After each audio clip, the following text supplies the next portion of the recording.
Coming up on Tech News Today, are Google and Samsung bringing us a dockable phone tablet monster hybrid? Well, I don't know, but the Zune is a zombie. Comcast and Verizon are coming to the Xbox, and the FCC wants to track you, but it might be for a good cause. We talk about it next.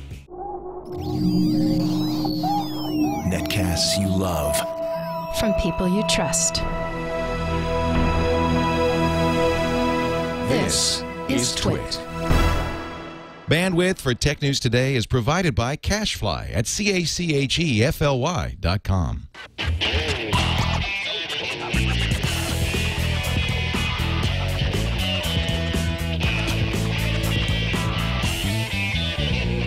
This is Tech News Today for Wednesday, October 5th, 2011. Tech News Today is brought to you by Squarespace.com, the fast and easy way to create a high-quality website or blog. For a free trial and 20% off your new account for 6 months, go to Squarespace.com and use the offer code TNT10.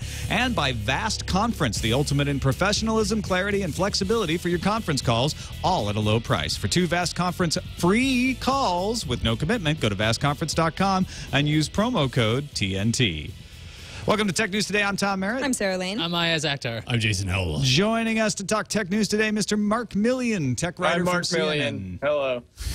How's it going, man? I wanted to be involved in that whole quick. We could have scripted you in.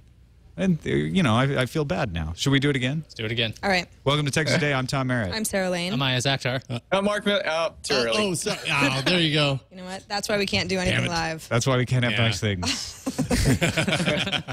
Let's start off with a big sigh of relief that the iPhone announcement is over. And it'll be at least a month before we start with new iPhone rumors. I saw one today. But we can have Samsung rumors, because Samsung is teasing their Unpacked announcement with Google that will be happening next Tuesday, October 11th. Gina Trapani will be down there along with Eileen Rivera, and hopefully we'll get one of them on the phone on Tuesday. But this video shows you a little sneak peek of something at the end. Most of the video is taken up with them telling you about peanut butter and chocolate. Things that go They're well talking together. about things that you need to have together. Yeah, but why not, like, Emphasis on you need a pen, but you also need paper. well, you could have, like, a little cookie with ice cream, like an ice cream sandwich. It's a They didn't even show that. combination. But another perfect combination is around the corner. Now get ready. Don't miss Get it. ready Here it for is. There it is. That's the Something thing. big is coming, and it looks like a bendy thing. It looks like a tablet that's curved. All right, so like a curved tablet. Fandroid posted a theory from one of their readers, John Millen, who thinks he sees a laptop dock for a cell phone in that image. Tell me, Mark Milian, do you see a laptop dock? Do you see 2 women, or do you see a candle? Somebody went crazy on Sketch. That's what I see. It's like a little ink blot test. Yeah, right. I see a phone because they're announcing a phone. I think that whole, these things go together. It's because the new OS is ice cream sandwich. That's what it's all about. And Google and Samsung would, Google, yeah, that's a good combination too. Yeah, there's lots of perfectly reasonable explanations for why they would say combo. Well, there's the Asus pad phone that was rumored a while ago. Actually, they showed it off. It was this dockable phone into a tablet. Sure. But it's not like it's anything we've ever seen, and people were like, it works really well. They go together. Yeah, it was just parsing like 1 frame or 2 frames of that shot. If you think about, let's just say that this guy is right on the money, that looks awkward to me. Well, you don't want a super curved? Well, the curve is the weird part of it. I mean, if the phone became a dock for, the phone became the computer for the tablet. Yeah. To have it at a curve, it's like, well, where are you going to put it? And then when I saw the video for the first time, I just thought I was looking at a large phone. Something big is coming means like 5-inch screen or something crazy like that. And it's rumored to have a pretty large screen compared to the average. So anyway, it just goes to show it doesn't take an Apple product to cause rampant crazy speculation. Mark, what do you think we're going to see on Tuesday? Well, I think we'll see the Nexus Prime phone. And I think Samsung had to do this sort of video and drum up hype because my impression is that they're kind of struggling to get people to come down to San Diego for this because it's attached to an enterprise conference. It's going to be announced alongside the CTIA Enterprise and Applications Conference. I'm going to be going down there for it, but I think they just kind of need to drum up interest because there's no big event that they're able to tie it to. Right. And the only reason that the CTIA is down there this year instead of in San Francisco, which it normally is for this Enterprise and Apps Conference, is because the city of San Francisco tried to pass laws requiring SAR radiation ratings to be placed on display of any cell phone being sold. CTIA, so they're kind of boycotting, right? Yeah, CTIA is like, fine, then we're not going to have our conference in your city. On the Nexus Prime may kill you. Yeah. I did get overturned, though, or thrown out, right? It ended up not passing, yeah. Yeah, so CTIA is just holding a grudge at this point. Yeah, pretty much. Microsoft reveals new TV providers coming to Xbox. Finally, we've been hearing the rumors about this for a while. Fall update to Xbox 360 will bring support for more video and a unified way of searching all the video that is available to you in Xbox. Actually, I think that's the bigger part of this story. Everybody's talking about the fact that Verizon and Comcast will be providing video. Verizon will be promising a selection of its live TV channels as well as on demand, but you have to be a Verizon Fios TV subscriber. And Comcast is only bringing its on-demand. It's Xfinity TV on-demand, so you have to be an Xfinity cable TV subscriber. Which is their highest tier. It's not a cord-cutting thing. You have to be a TV subscriber. But they're also getting a lot of content added worldwide. In the U.S., we're going to get Bravo and Sci-Fi and HBO Go. Again, you have to probably authenticate that you're a subscriber. In the U.K., you're going to get BBC, Channel 4, Channel 5, Love Film. A lot of stuff coming to Spain, to Mexico. It's an impressive number of services that will be available. They already have Netflix. They already have Hulu. They already have a lot of other independent providers. And you'll be able to use Connect to navigate. I mean, I kind of like, even though the fact that you have to still be a cable subscriber to get some of these channels, I think the interface issue is kind of a nice thing. One, you don't have to go through an old, outdated box. The Xbox 360 gets a lot of dashboard updates, so it might get easier to navigate when you're looking for a show. On top of that, the video shows that it absolutely is easier to navigate. Yeah. You can just say, you use the Connect voice recognition and say, you know, Xbox, Bing, Batman. And it'll show you games and the movies, if it's playing, if it's on television, that kind of thing. I think that's kind of a neat little feature on there. Plus, you don't have to pay for another box. I mean, you already have the box. So if you're going to buy the Xbox anyway, why not make it a cable box? So, I mean, I like But it doesn't have all the stuff that the cable box will have because these aren't the full cable subscriptions. That's the weird thing to me, is like, you're still going to have them side by side if you want all the cable channels that you're subscribed to. I mean, you can't just buy HBO. I mean, to use HBO Go, you have to be an HBO subscriber, but you can't just get HBO. You have to get a package that HBO is part of. So it's not even really a matter of being able to get rid of that ugly cable box. I think it's just one of those other things that just differentiates the 360 from the PS3. I don't think it's like, oh, yeah, this is great by itself. It's like, well, compare this to the Wii, which has, I don't know what, Netflix and Opera. And then you compare that to PS3, which has its own set of services. But the 360, you go, well, I can have this extra box. And it now has these extra features anyway. It's just another thing that you'll see on the spec list. That you can choose to use over your crappy Comcast, Mark, do you see a big advantage to this Xbox update? I think it was a bit of a disappointment. Just to people who are looking for some way to cut that $90 cable bill. I don't personally have a use for it because I don't use cable. But I think this is actually a very, very savvy move because Microsoft has been making, they've actually been whitelisting software for set-top boxes for a long time. And they're using that expertise to kind of brand their own experience for watching TV. And I think a lot of people who already have Xbox and Kinect in their homes will use this instead of turning on the cable box portion on their TV. And I think they'll kind of cement their place as people are spending time here. We can sell ads next to it. And, hey, look, there's a pop-up from your friend who's playing a game you don't own. Go buy that game. So I think it's always to their advantage to keep people within their ecosystem.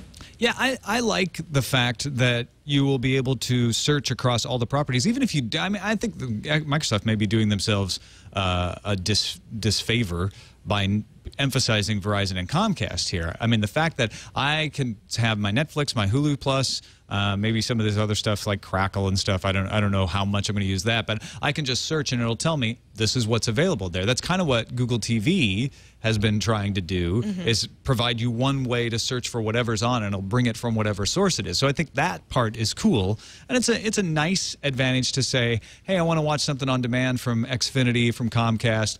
I don't have to turn off my Xbox if I'm already in there. But you're right. Everybody's looking at this as like, oh, I'm going to be able to replace cable. No, you're not going to be able to replace cable yet. I think Microsoft kind of needs to emphasize the cable part of it. One, because that's where the majority of people spend their time when they sit on the couch. They're just watching TV. They're not actively, I mean, Netflix is growing, but it's not growing anywhere close to the pace that people spend watching cable television. So that's one. Two, is that I don't think they want to piss off the standard entertainment companies, the big media companies that built their entire businesses around the cable networks. Yeah, exactly. Microsoft is wanting to ease this transition and bring everybody into the tent because they have 50 million Xboxes out there. So if they do it right, they can be that one box that you use to watch all your video through. And so I would see this not as the end of the game, but sort of the beginning of the game for Microsoft doing that. If they can get Comcast and Verizon to agree to this, and they already have AT&T Uverse, and they get some cable companies around the world to agree to it, then they may be able to more easily take that next step to say, well, what if you provide your service just through the Xbox, not having to subscribe to the cable? And, we can ease our way towards that. Whether they can pull that off or not is a whole different story. Meg Whitman was speaking at Fortune magazine's Most Powerful Women's Summit in Laguna Niguel, California yesterday, and talked about her plans for HP's Personal Systems Group. She definitively told the audience that she planned to make a call on the fate of the PC division of HP much faster than Leo Apotheker did. There you go. So we have the definitive word. So we'll find out when? Much faster. Much faster. By the end of October. She did go on to say by the end of October, she's going to make a decision. And then Michael Dell had some advice for her over at Oracle Open World. He didn't mention HP by name, but the reason HP has given for wanting to spin off the Personal Systems Group has been the margins of profit for PC selling is so small that it's just not worth it anymore for a company like HP that wants to be an enterprise. Dell said, look, 5% of the world's microprocessors go into servers, 95% go into PCs. You want to maintain that relationship. You want to be selling these enterprises PCs for their desktops, and then you can sell them all the other more highly profitable services. Although I don't really think that this is his way of saying, HP, you should rethink this, because if HP just sort of drops that whole PC business, then Dell can just buy all those components for a lot cheaper. They don't really get anything out of having that other big competitor stay on course. I think you're right that Dell's not trying to help out HP here. What do you think Meg Whitman's going to do, Mark? I don't know. I think there's a lot of question about whether she's kind of been installed by the board as their choice figurehead, and if she's just working the whims of the board, and maybe the board has spent the last year or so actually deciding what the fate of the PC division will be, and Meg Whitman is the person on the front lines saying, I'm deciding. So it could be that, or if it's the other option, that she is, as soon as she's getting into this role, she's making a decision that's going to affect tens of thousands of jobs and the future of the company as we know it. I think that's concerning. Some of the best leaders I've heard them say that in the first 6 months that you start in a drastically new position, you shouldn't do anything. You should just listen to everybody, meet with as many people as you can, get the feel and get the know of the company, and then make your decisions. Whitman could be following the Larry Page style of being the head of a company, be like, all right, you know what, I'm just going to do whatever I want. We're going to flatten out the structure. We're going to do a lot of different things. So Larry Page was there from the beginning, so he has some insight into how the company works and how it should work. It's a popular position to be crazy and be in power. I mean, how long will she be the CEO of HP? They get rid of CEOs, what, every 6 months? So if you're going to be there, go nuts. Yeah, I think Ray Lane may be pulling some strings behind the scenes for sure. But Meg Whitman is also nobody's puppet. So it's not like she is the kind of person who will just quietly play along. She's competent and has her own opinions. So I have a feeling she is got marching orders and she's going to carry them out, but she's going to carry them out in her own Whitman style. And I have no idea whether that means that HP keeps the personal systems group or not, although they fired Leo Apotheker partly because he announced that he was spinning them off. So they went ahead with the autonomy sale. I don't think they could get out of it. I have a feeling they want to keep the personal systems group, and that's going to be the decision. Well, but remember, she I'm not comes 100% sure of that by any from stretch. being on the board. So it's like she knows what the board was angry about and why, and how they want things to go in an ideal situation. So yes, carrying out the orders of the board, but she was part of that already. All right, we've got more Samsung news relating to their patent wars with Apple, but let's take a break and thank our sponsor, Squarespace.com, the fast and easy way to create a high-quality website or blog, easy-to-use UI for creating and managing your website. I was just working in it yesterday, making the Sword and Laser page that I do for our podcast that I do with Veronica Belmont, and it's always super easy. In fact, I just added a new calendar page on a whim. I was making the calendar page for Sword and Laser, and I realized, you know, why do I do this in a spreadsheet that only Veronica and I could see? Let's just put it up on the site. So I went into Squarespace. I was in content. I chose structure, chose create a page, said name it calendar. Boom! It appeared up in the upper right hand navigation. I put in the content in the middle, and I had a calendar. It's that easy to use, folks. Go check it out. Try it for free. You don't have to put in a credit card or anything like that. You just go and try it out. You can import your old blog if you got one to see what it looks like. Choose a style, mess around with some colors, and if you like it and you want to keep it, use the code TNT10 and get 20% off for 6 months. That's squarespace.com, and once again, that offer code is TNT10, and you'll get 20% off for 6 months if you want to keep the service. But you don't have to pay anything to try it. Go there now and give it a shot. Samsung is, all right, wait a minute. We're not to Samsung yet, are we? Yes, we are. There we are. Samsung targeting the iPhone 4S. Remember a while back, they had requested that Apple turn over all future models of devices, and Apple laughed and said, not a chance. And they didn't. Well, now that Apple has finally released the iPhone, it didn't take them 24 hours to start filing their lawsuits in France and in Italy. So Paris and Milan, Samsung have filed for preliminary injunctions saying that Apple infringes on their patents regarding the use of WCDMA that is used on 3G phones. And Samsung added that it plans to file injunctions against the new iPhone in other countries as well. This is like what number of countries are these, like 25, 26? I mean, is there any particular reason we're seeing these lawsuits in France and Italy? I don't really know, except that they were the easiest ones to file in, maybe. I mean, they say they're going to other countries, so I have a feeling they're going to file in a bunch. But Italy and France, they had the best cases, or they were just at the top of the list. Well, because originally they were going after, in Apple's case, they were going after the entire EU, but they filed in Germany. But then it ended up being just Germany. And the Netherlands. And the Netherlands. And then, but don't in this forget, case, there's also the United States. Right. And Japan. Yes. And Australia. Right. So it's like a freaking game of Risk. It is. Yeah. And now Samsung says, France and Italy, we've got those pretty good. There's I want to some send our loopholes lawyers there. on a nice trip. Let's go over there. Yeah. France and Italy, you know. How about Paris? See the sights. Good place for a lawsuit. This is just more leverage. So this has to do with the fact that the dual band 4S, iPhone 4S, or else they would have filed this a long time ago. Yes, before. it also, I mean, you could also just say it has to do with the fact that Apple put out a new product and Samsung was going to leap on anything they could find to put a suit, because these two are in one of the widest ranging games of chicken I have ever seen. Don't you think, Mark? This relationship is getting very ugly, and it's odd because the iPhone still has a number of parts. It relies on Samsung for screens and for flash memory, and it's just bizarre that they're in such a heated battle between the Samsung Electronics division and Apple, and yet Apple's paying their other division a whole ton of money for their supplies.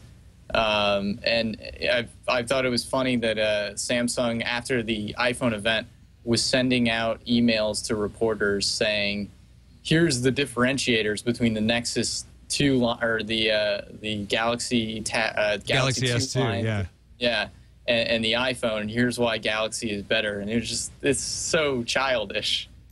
Yeah, they are locked in a vicious battle of negotiation. Now, I don't think either one of them really wants to stop the sale of the other's products, or even thinks that they can. Although it looks like they might get pretty close in Australia to stopping the Galaxy Tab, but they want to win. They want to have the negotiation advantage. They want either, I don't know, Apple wants better deals on parts, or some kind of cross-licensing deal that gives an advantage to Apple, and Samsung's defending itself, saying, no, we would like to have that better advantage there. But you're right, this has turned into a really ugly relationship, and it doesn't look like it's going to get better anytime soon.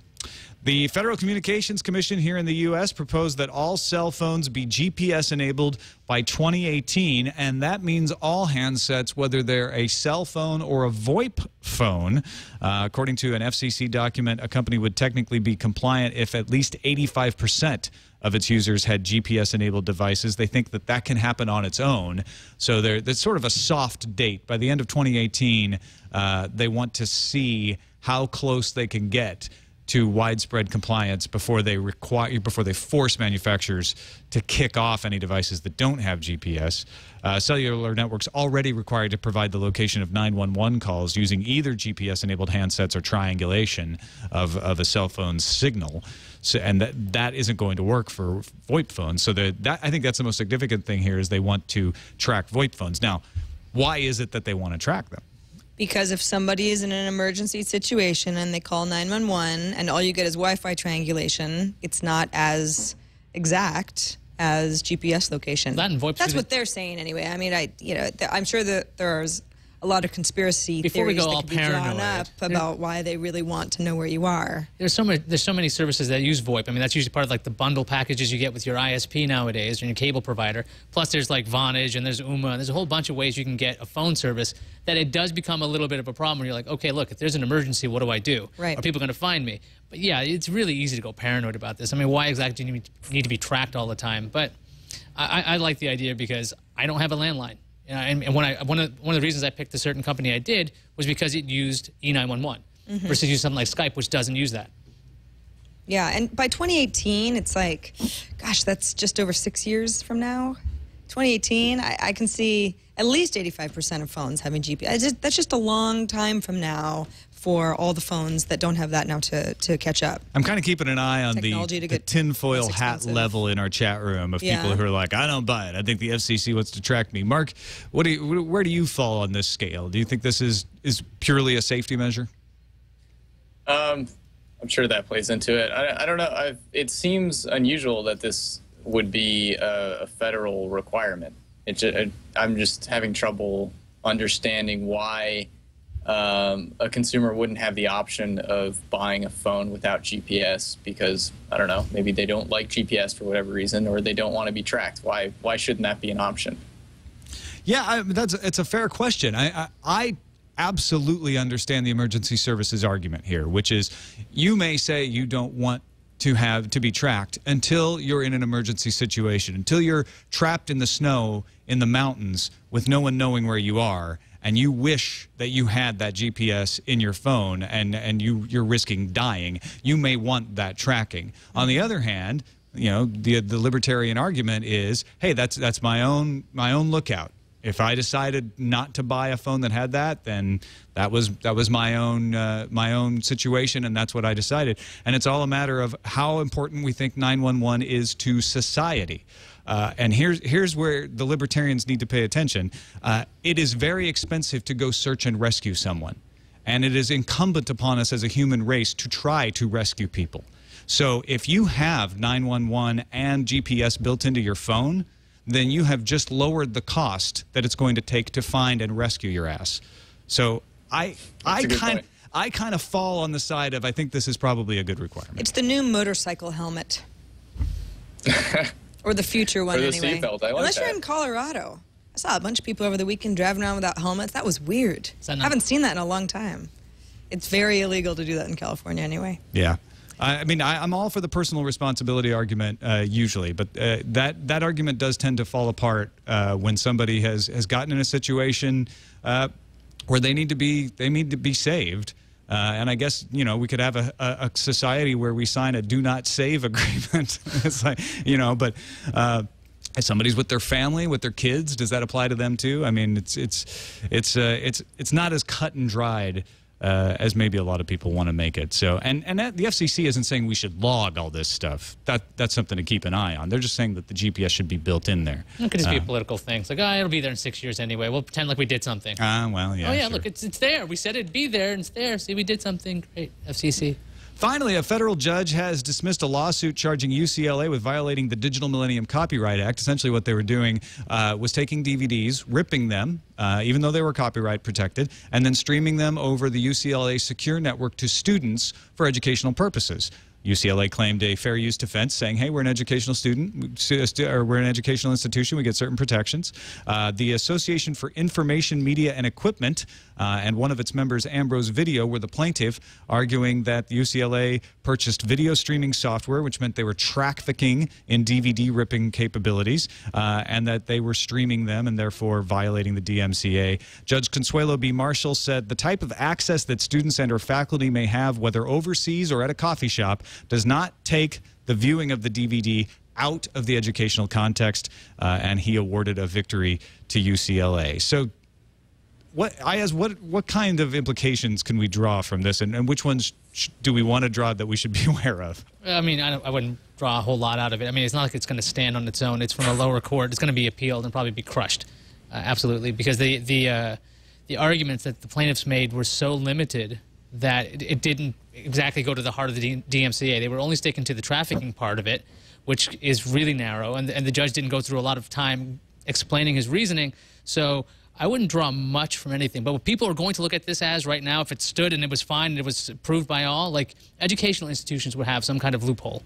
And they already do. It's under fair use. You're allowed to do copies for educational purposes. The question was, when you rip this DVD and you're going around the macrovision or whatever is on there, is that illegal? But does the fair use thing actually trump DMCA, which has always been kind of out there? And if this stood, then yeah, fair use would give you a nice loophole for educational institutions, but that's pretty limited because that's a pretty well-known, well-stated exception. Does the stream have to originate from some sort of physical campus? I mean, is that part of the deal? Because obviously the people who are getting the stream can be pretty much anywhere. They just have to be on the VPN, essentially, and logged in and authenticated as students, right? It'd be like if you thought about like a photocopy of a textbook or something like that that this university keeps on file that you could access.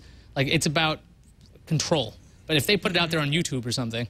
That's a different story. They'd never win that. Mark, do you have any thoughts on this before we move on? I would like to move into a dorm and pirate a lot of movies. You're signing up to be a student now? Yeah, go to UCLA. Going back to school. They have Netflix streaming. Find the loopholes. Let's move on to the news views.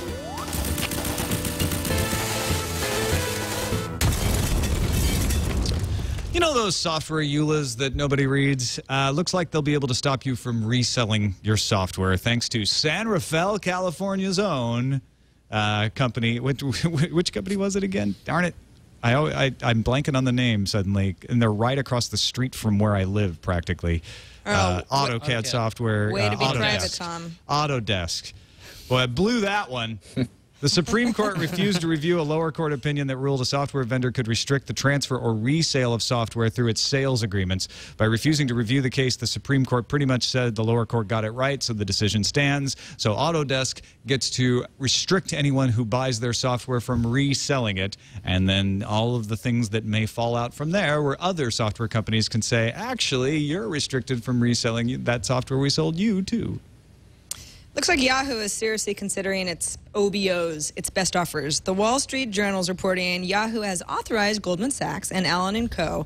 to provide financial data to potential buyers. Now, of course, Alibaba's CEO Jack Ma has already expressed interest in Yahoo. We talked about that earlier in the week. While Bloomberg says that Silver Lake, which is the private equity firm that bought and sold Skype, if you can recall, is also intrigued, apparently. And Reuters is reporting that Microsoft's back on the train. They're considering picking up Yahoo again.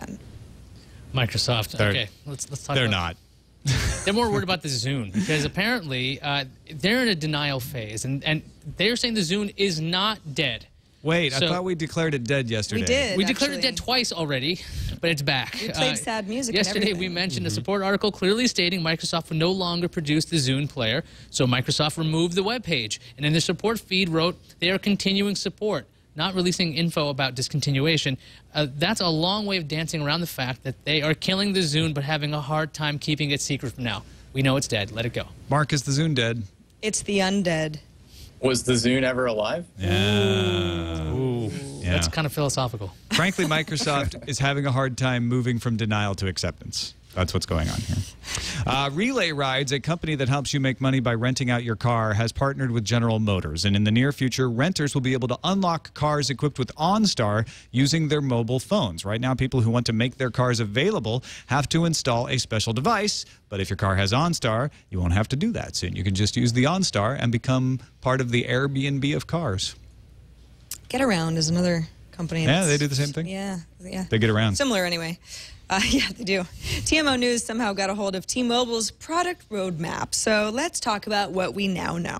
The Samsung Galaxy Tab 10.1, which should have T-Mobile's version of 4G, is going to launch October 26th for $399. That's $399, not $3.99. The Galaxy 7 Plus looks like it'll launch November 9th for $299. Now, October doesn't have a lot of phones left in the pipeline, but there is a mess of them coming in November, including 3 for LG alone.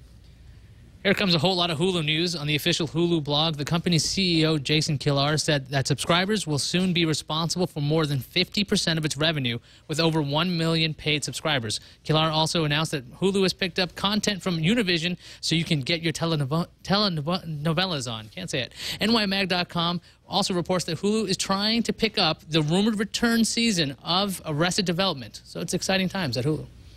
The $35 tablet is, in fact, a reality. It's been released.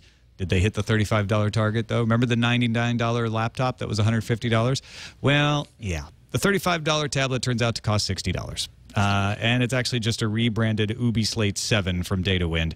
To keep the price down, it uses a 7-inch resistive touchscreen, has a 366 megahertz processor, and only has 2 gigabytes of storage on board. But it does have a micro SD slot that's pretty good for 60 bucks. I just, you know. I've tried using a resistive touch Android like cheapo tablet before. It's terrible. It's almost unusable unless you can just use a stylus for everything. I just you're getting what you pay for then. Exactly. That's for education markets and people who can't afford a tablet. So. Why can't they just call it a $60 tablet from the beginning?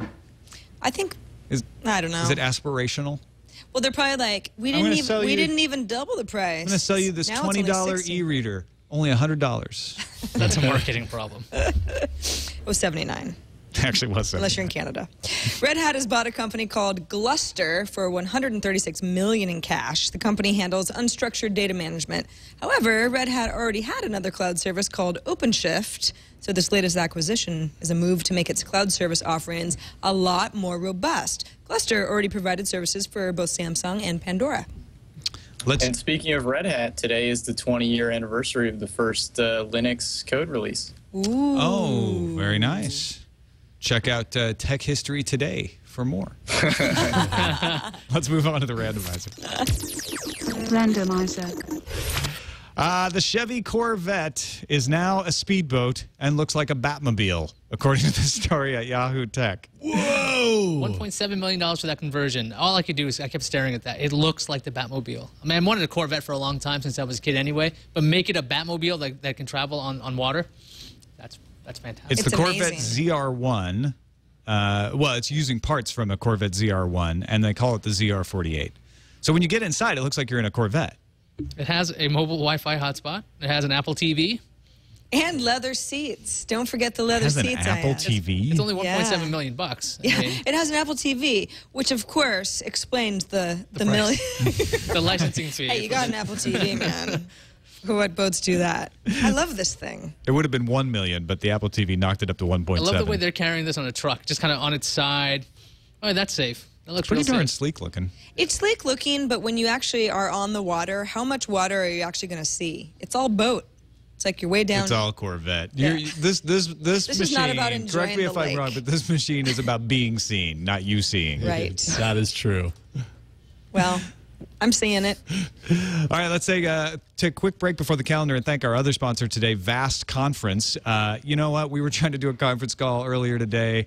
Sarah was on Skype in her car. Jason was in his car. And everybody just kept dropping off. And poor Eileen, who was running the meeting, was like, I can't keep everyone on the call and pay attention to the meeting. So I think we're going to do it on Vast Conference from right now. It's just easy. You sign up for vastconference.com. They give you a phone number and a code that you give out. You schedule that conference whenever you want. You can monitor who's in the conference and mute people and everything from a web interface, but all people have to have is a freaking phone number. They don't have to install anything. They don't have to deal with any kind of outages of data. If they've got a telephone line of any kind, they can call into your conference. It's professional, affordable, and advanced. Check it out. We use it here at TWiT. It's 2.5 cents per minute for regular toll calls and 6 cents per minute for 800 number calls. That's per minute per caller. So if you are part of our audience, which you are if you're hearing me talk, you get an exclusive 2 business calls free. That's up to 300 minutes to give you a chance to try it out. Go to vastconference.com, sign up for a free account, and use the promo code TNT to get those 300 free minutes and do a couple conference calls on it. Try it out. I've been using it here and there for different conference calls, and it works out great. You don't have to have some crappy speaker on a cell phone sitting in the middle of a table. Everybody can get on the phone and do a good professional conference call without having to sign up for some expensive service that you have to pay monthly fees for. Check them out, vastconference.com. We thank them for their support of Tech News Today. Check the calendar. Let's do that. HTC's throwing a party tomorrow night at the Roadhouse London to celebrate the launch of HTC with Beats Audio. You might wonder... How do you know it's a Beats Audio? Well, they haven't announced it yet. Well, they actually did update their announcement. Now it says in plain text, come see our launch with Beats Audio. So your detective work is... That's kind of a giveaway. Good. I know. Yeah, you just have to reread the press release. Are you going to London, Mark? No. No. But neither am I. I will be hanging out with Dr. Dre, listening to his beats. No, not really. I was going to say, where are you going to be? That's just how Mark rolls. Hang out. October 24th. This is going to be a big day. You know why? Because that's the day when Netflix reports third quarter earnings. And that's when we're going to find out how many Netflix subscribers jumped ship with price hikes and Quickster spinoffs and just general mayhem that's been going on. Is that Judgment Day for Netflix? Well, it might be the first. Yeah. Or maybe it's going to be much better news than anybody had hoped. Hard to know. October 24th. All right, that's enough of what we think. Let's hear what you think with incoming message. Our first incoming message is on voicemail about why Siri, the voice recognition coming to the iPhone 4S, is exciting for at least one of our audience members. Hey, guys. Dave from Delaware. I'll tell you, as part of the Apple announcement to a lot of us yesterday was Siri. There's a lot of us who will talk to our phones, especially me and my friends who are all over 50 and have to drag out our reading glasses now to do anything non-trivial on a smartphone. Being able to do a lot of this just by talking, that's going to be a big advantage once it matures. Thanks a lot, guys. Hey, thanks, Dave. Good point. You know, it's an accessibility issue in addition to just a convenience issue. Iyaz has a birthday today. He knows about getting older. About getting older, yeah. But then I was thinking about this. Android's got this kind of feature. You can just hold down that search button, and then you can just talk to the phone and ask for whatever you want. So maybe he's just not aware of that as well. Because Siri's supposed to do some really interesting things like call my wife today, and then it'll actually know what you're talking about instead of saying the name. But I mean, for accessibility, I think that's kind of built in. Yeah, you know, I don't know about you guys, but one thing that's bugging me about this, the Siri thing looks really good. So I got all excited. And I'm like, well, I have Siri installed. I have the app installed on my iPhone 4. I'm going to pull that up, and it's constantly crashing. If it did launch, apparently people have sent us screenshots that it says, hey, I'll be shutting down October 14th and moving to the iPhone 4S. So you actually lose functionality. Did you get that? How annoying is that? Yeah, that's why they bought it. That's pretty lame. I mean, and I mean, I was sitting there in the presentation and listening to all this and just thinking there's no technical reason why Siri shouldn't be able to run on an iPhone 4 or an iPad 2. It's really kind of all the Apple has in terms of marketing for this new phone. The Siri feature is really cool, and so they're taking advantage of that. And it does seem like the Siri implementation they have coming to the 4S is more advanced. It does some things that I don't remember my app being able to do. But why would you take away my app? Why not just let it be? Just say, you know what, that one's not going to get any more new so features. Here it is, October. Yeah, October there we go. 15th it says, yeah. I'm going home. So the day after it comes out. Boo. Yeah, well, actually, they do actually have to pay. I mean, they don't release details of exactly how their licensing fees work, but they are paying Nuance every time somebody pings their servers with a voice request. All right, so make it an in-app purchase that I have to upgrade and start paying. Unless I have a 4S. It wouldn't just work. You'd be like, I just have to pay. If you want it to just work, buy the 4S. I don't know. That's the goal. That's how they're going to get you to upgrade. Frankly, I'm really not that upset about it because you will be. I installed this thing a year or so ago, whenever it came out, and I haven't used it after that first week. Even if you were really upset, I think Apple would just be like, buy the 4S. Yeah, exactly. If you're that upset, you should really upgrade. Maybe you could go white. It's one thing not to add features, but to take them away, that's just insulting. It's cruel. It's like killing Lala or something. Wait. Yes, exactly. On to the emails. Harish from India wrote in and said, I remember when I heard about Siri when Apple acquired the company that it even understood some drunk speak. Take me drunk, I'm home, I think was the example used. That's a good one. I thought Apple would showcase that too, but then remembered the last thing Apple wants to do is talk about drinking, what with iPhones being lost in bars and all that. Yeah.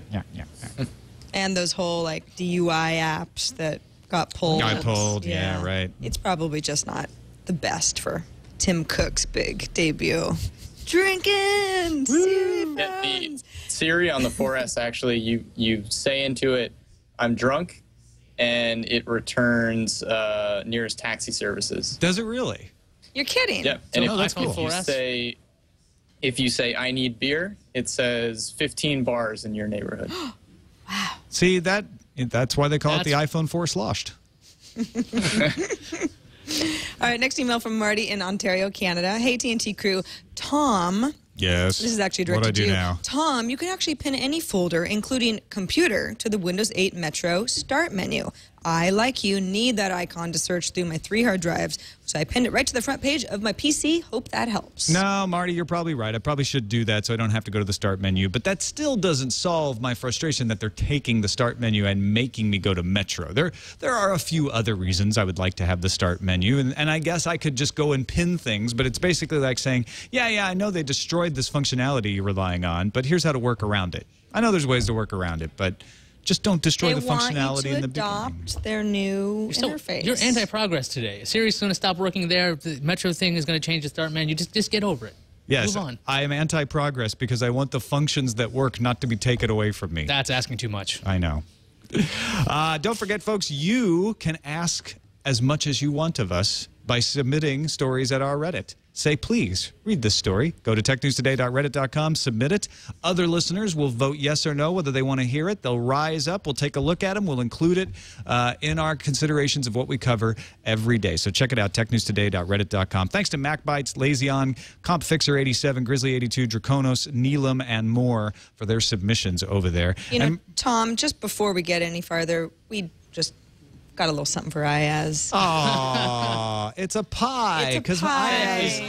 Like any self-respecting person. He didn't want to eat the cheesecake. He didn't want the cupcakes. But we care about him enough to get him what he wanted on his birthday. This is where he changes his mind. He's like, my plan worked. Now I have 2. I have pies and cakes. Thank you. Happy birthday. Happy birthday. And Mark Milian, thank you so much for joining us today. Let folks know where they can find your work at CNN and everything else you do online. CNN.com/tech. Mark Milian on Twitter. Mark Milian, and it's Milian for those on the audio podcast. Got it. Yeah, it's tough. All one word. Tough to spell. Spell it like it sounds. Thanks, everybody, for watching or listening. You can find us on the web, twit.tv/TNT. You can email us, TNT@twit.tv, or give us a call. Our phone number is 260-TNT-SHOW. Leave us a voicemail like Dave from Delaware did. We might play it on the show. Danny Sullivan from Search Engine Land joins us tomorrow. We'll see you then.